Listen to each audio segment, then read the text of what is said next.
কলকাতা থেকে পুরী যাওয়ার পথে ভয়াবহ পথ দুর্ঘটনায় গুরুতর আহত হলেন 6 জন।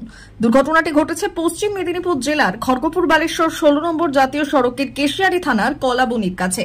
জানা গিয়েছে, শুক্রবার সকালে কলকাতা থেকে একটি প্রাইভেট গাড়িতে করে 4 জন 16 নম্বর জাতীয় সড়ক ধরে পুরী যাওয়ার পথে কেশিয়ারি থানার কলাবনির কাছে একটি পোল্ট্রি মুরগি বোঝাই পিকআপ ভ্যান গাড়ি হঠাৎ করে বাম দিক থেকে ডান দিকে চেপে আসায় প্রাইভেট গাড়িটি নিয়ন্ত্রণ হারিয়ে ধাক্কা মারে পোল্ট্রি বোঝাই পিকআপ ভ্যান গাড়িটির পেছনে। দুমড়ে মুচড়ে যায় প্রাইভেট গাড়ির সামনের অংশ। দুর্ঘটনায় গুরুতর আহত হন প্রাইভেট গাড়িতে থাকা 4 জন ও পোল্ট্রি বোঝাই পিকআপ ভ্যান গাড়িতে থাকা 2 জন। খবর পেয়ে ঘটনাস্থলে পৌঁছয় জাতীয় সড়ক কর্তৃপক্ষ ও বেলদা থানার পুলিশ। প্রাইভেট গাড়ি থেকে 3 জনকে উদ্ধার করা গেলেও গাড়ির চালককে ক্রেন দিয়ে গাড়ির সামনের অংশ টেনে বেশ কিছুক্ষণ পর উদ্ধার করা সম্ভব হয়। চিকিৎসার জন্য তাদেরকে পাঠানো হয় বেলদা সুপার স্পেশালিটি হাসপাতালে। সেখানে বেশ কিছু জনের অবস্থা আশঙ্কাজনক হওয়ায় তাদের মেদিনীপুর মেডিকেল কলেজ হাসপাতালে স্থানান্তরিত করা হয়। দুর্ঘটনার ফলে বেশ কিছুক্ষণের জন্য যান চলাচল অবরুদ্ধ হয়ে পড়ে জাতীয় সড়কে। পরে জাতীয় সড়ক কর্তৃপক্ষ ও বেলদা থানার পুলিশের সহযোগিতায় পুনরায় যান চলাচল স্বাভাবিক হয়।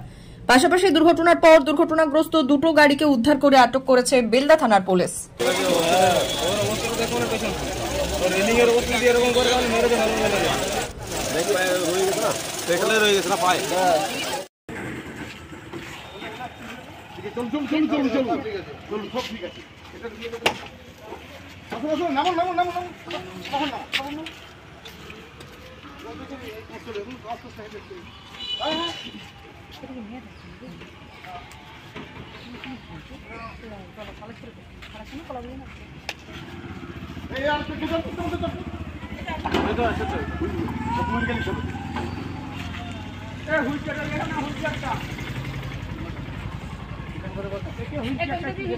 একটা মুরগি বোঝাই খালি গাড়ি এখানে কলাবনিতে পার্কিং করে ওরা আখের রস খাচ্ছিল।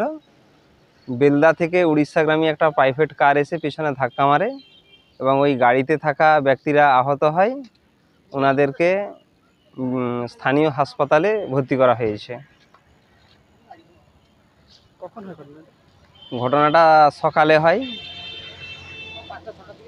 5:30 6টা নাগাদ ঘটে। আমার নাম অভিজিৎ বেরা।